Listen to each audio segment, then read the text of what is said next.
நிலைப்பாடு கிடையாது, தெளிவு கிடையாது அப்படின்னு நீங்கள் பேசுகிறீங்கல்ல. என் அண்ணன் அவர்கள் வந்து ஆரம்ப காலகட்டத்தில் என் பெரியார், என் தாத்தன், நான் தான் அவருக்கு பேரன், ஈவி.கே.எஸ். இளங்கோவனும் வருவார் பேரன்னு சொல்லிட்டு, ஆனால் என் தாத்தனுக்கு நான் தான் கொள்கை பேரன். பெரியார் மட்டும் உயிரோடு இருந்திருந்தாருன்னா என்னையே தான் பேரன்னு சொல்லியிருப்பாரு அப்படின்னு சொல்லிட்டு இன்றைக்கு பெரியாரே மண்ணு தான் பேச வேண்டியது. அப்புறம் இதில் எங்கே தெளிவு இருக்குது, எங்கே நடுநிலை, எங்கே ஒரு நிலைப்பாடில் நீங்கள் நிற்கிறீங்க? நீங்கள் வந்து பாஜகவுக்கு வாக்கு கேட்டவங்க தானே அன்றைய காலகட்டத்தில் அப்படின்னு ஒன்று.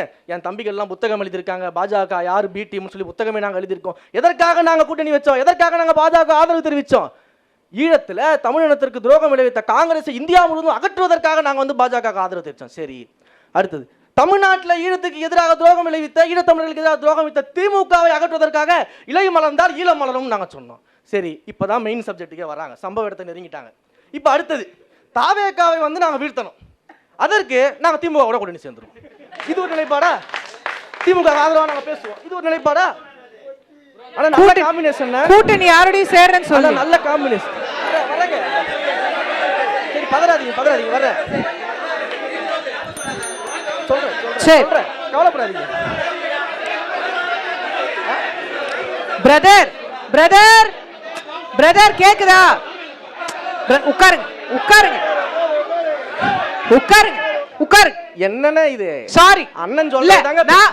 நான் பிரதர் அடுத்தது இல்ல பேசக்கூடாது, இங்க இருந்து யாரும் பேசக்கூடாது. சாரி, பாட்டுல மாறுதல் இருந்து கொண்டே இருக்கக்கூடியவர்களை எப்படி இல்ல ஆதரிப்பாங்க? அவங்களோட ஒரே அப்ஜெக்ஷன், அவங்க யாரோடையும் கூட்டணி வைக்கல, நீங்க திமுகவோட கூட்டணி வச்சதா பதிவு பண்ணீங்கன்றது அப்ஜெக்ஷன். திமுகவுக்கு ஆதரவா பேசிட்டு இருக்காங்கன்னு வச்சுக்கலாமா? உட்கார் உட்கார். சரி, ஓகே கண்டினியூ. நம்ம எதை சொல்ல வரோம்னு முதல்ல புரிஞ்சுக்கங்க. கூட்டணினா வந்து தேர்தல் கூட்டணி மட்டும் தான் இருக்குதா?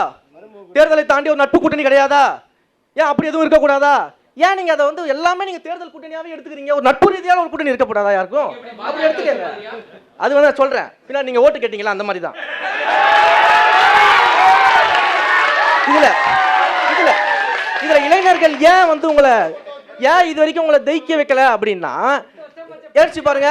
அண்ணன் வந்து ஒரு இடத்துல பேசுறாரு, கிருஷ்ண பரமாத்மா, கடவுள் கிருஷ்ண பரமாத்மாவை வந்து ஈவ் டீசிங்கில் கைது செய்ய வேண்டும் அப்படின்னு இடத்துல பேசுறாரு. உண்மையாகவே மானம் ரோஷம் இருக்கக்கூடிய பெண்கள் யாரும் கிருஷ்ணர் கோயிலுக்கு போகக்கூடாதுன்னு அண்ணன் பேசினார். ஆனா இன்னைக்கு அந்த மாயோன் தான் எங்களுடைய மூதாதையர்.